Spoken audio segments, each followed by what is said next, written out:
This is part 2 of Unbroken, but taking a break.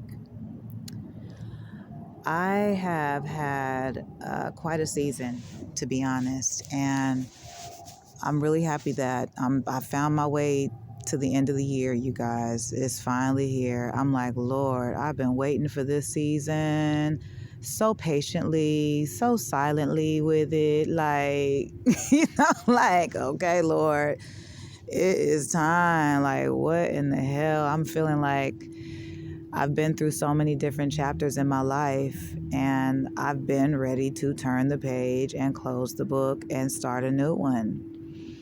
I've been ready for that. I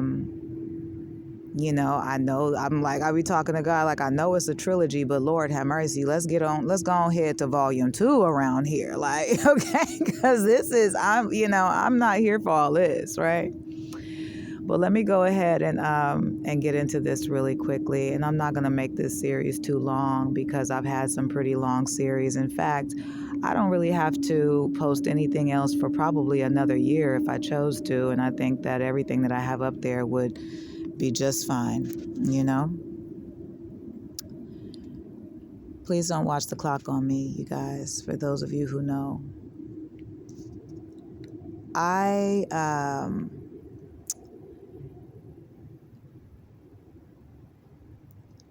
During the season, while all of the slander and the lies and all of that stuff was out there, it was going out there, it was, circulating and all that kind of stuff, I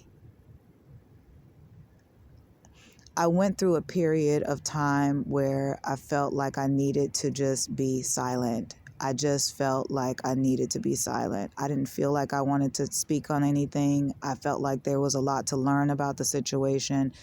I felt like there was a lot to learn about seeing through illusions. I saw it as a spiritual exercise for myself. I'm actually very grateful for the experience. I don't like that people have put all that stuff out there. But at the same time, people go through that all the time and they overcome, you know?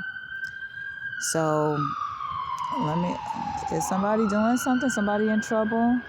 I doubt it very much. Let's see what time it is. Yeah, that part. So the distractions, you guys, it's just a distraction. They have to do that intentionally to stop me from talking. And unfortunately, that's not going to happen. So I find it kind of interesting, though, that I felt like I needed to just learn everything about this experience. I felt like I needed to really just delve into the information that was being, created. I felt like I needed to delve into the lessons. I needed to delve into just about every aspect of this situation. It wasn't just about hearing rumors about myself and being heard or any of that. It was more about learning about a whole new situation, and it surprised me actually just how connected I was to what I was already learning, like how connected I already was to what I was learning. There we go. So it kind of amazed me a bit. I was like, that's good. But I had a good teacher. My mother was a really good teacher. She was a really, really good teacher when it came to me. And it was just us. So, I took the time to listen to her. I followed instructions when she told me to do certain things. I understood basically the assignment. Okay. I understood the assignment that she was putting on me, and telling me that, this is what you need to be doing. You need to pay attention to this. You need to pay attention to that. You understand. I spent a majority of my life not necessarily making too many mistakes. I'm not gonna lie to you. It's not necessarily like I'm some, perfect person or somebody trying to be perfect or whatever. But I I spent the majority of my life taking care of the decisions that I made, nurturing the decisions that I made,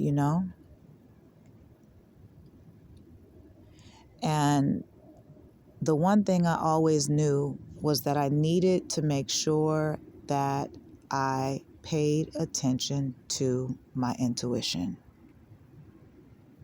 Very, very, very important. Okay? And I said, life is going to take you down a path where your intuition is going to tell you something and you're not going to listen. Because I always listened to my intuition. It was like a part of my makeup, it's like, nope, we don't go against our intuition around here. And I did. And I can count on one hand just how many times I've gone against my intuition. And usually I'm able to take care of my decisions, nurture them, learn from them, use them as tools to move forward, use them as teaching tools for others, the whole nine.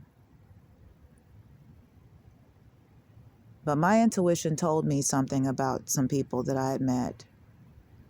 And I realized that one time or that 2 times that I decided I was going to, not listen to my intuition,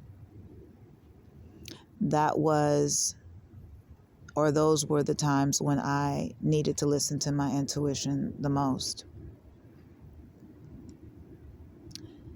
I don't regret anything.